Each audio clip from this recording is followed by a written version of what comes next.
నందమూరి బాలకృష్ణ గారి unstoppable 4 season ఎవరికి తెలియకుండా ఉండదు. ఎందుకంటే అది షో ఎంత ఫేమస్ అయిందో ఇండియా మొత్తం అందరికీ తెలిసిందే. అయితే ఈ షోకి వచ్చి అందరి హృదయాలు గెలుచుకున్నారు మన వెంకీ మామ. సో వెంకటేష్ గారు అయితే ఈ షోకి రావడం జరిగింది. ఎప్పుడెప్పుడా బాలకృష్ణ గారు 90s హీరోస్తో ఈ అన్స్టాపబుల్ షో చేస్తారని అందరూ కూడా వెయిట్ చేస్తున్నారు. మరి అయితే దానికి వెంకటేష్ గారు తెరదించారని చెప్పొచ్చు.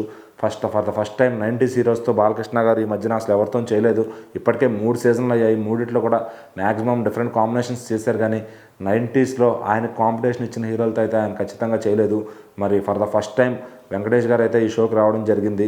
సో ఖచ్చితంగా ఈ షో కోసం చాలామంది ఫ్యాన్స్ అందరూ వెయిట్ చేస్తున్నారనమాట. ఎందుకంటే వెంకీ మామ అండ్ బాలకృష్ణ గారి బాండింగ్, అలాగే వాళ్ళ 90sలో వాళ్ళ మధ్య జరిగిన మెమరీస్ అన్నీ కూడా ఈ షోలో షేర్ చేసుకున్నారు.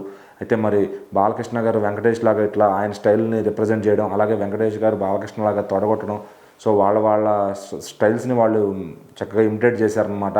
సో ఖచ్చితంగా అటు వెంకటేష్ గారు బాలకృష్ణ గారు ఎపిసోడ్ అంటే అందరికీ కూడా చాలా ఇంట్రెస్ట్ వస్తుంది. అలాగే వాళ్ళు ఎన్నో ఇంట్రెస్టింగ్ మాటలు చెప్పుకున్నారు. సో 90sలో వాళ్ళు యాక్ట్ చేసిన తోటి హీరోల ఫోటోలు పెట్టుకుని, so 4 pillars of the TFI అని బాలయ్య గారు చెప్పడం, అటు చిరంజీవి గారు, బాలకృష్ణ గారు, నాగార్జున గారు, వెంకటేష్ గారు కలిసిన ఆ పిక్ చూసి ఈ 4 స్తంభాలం మనం అని చెప్పి ఆయన ప్రౌడ్గా చెప్పుకున్నారు. సో ఇంకా ఎన్నో 90s మెమరీస్ అయితే ఆయన చెప్పుకున్నారనమాట. వీళ్ళంతా ఎప్పుడు 90s అని చెప్పి వీళ్ళ బ్యాచ్ అంతా కలుస్తూ ఉంటారు, కానీ చాలా ఈవెంట్స్లో కానీ బయట కానీ వీళ్ళు కనిపిస్తుంది చాలా తక్కువ. వీళ్ళు ఇలాంటి ఒక షోలో కనపడడం అనేది నిజంగా చాలా అరుదు.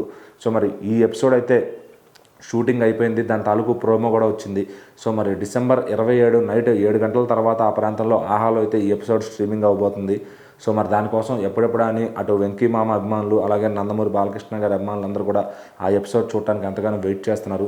మరి వీళ్ళిద్దరూ సంక్రాంతికి అయితే పోటాపోటీగా దిగబోతున్నారు. సంక్రాంతి బరిలో అటు డాకు మహారాజ్తో బాలయ్య గారు జనవరి 12 వస్తుంటే, ఇటు సంక్రాంతికి వస్తున్నాం అని చెప్పి వెంకటేష్ గారు జనవరి 14 రాబోతున్నారు.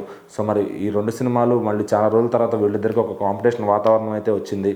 సో మరి ఇంతకుముందు 2019లో అటు కథానాయకుడు ఎన్టీఆర్, అలాగే F2 సినిమాలతో వెంకటేష్ గారు అయితే F2 సినిమా సూపర్ హిట్ కొట్టారు.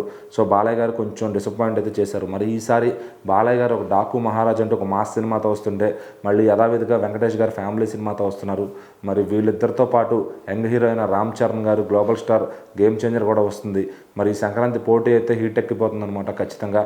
సో మరి ఈ సంక్రాంతి పోటీని ప్రమోషన్ పరంగా అన్స్టాపబుల్ సీజన్ 4లో వెంకటేష్ గారు బాలకృష్ణ గారు ఎలాగ వాడుకున్నారో తెలియాలి అంటే 27వ తారీఖు వచ్చే ఆ ఎపిసోడ్ కోసం వెయిట్ చేయాల్సిందే.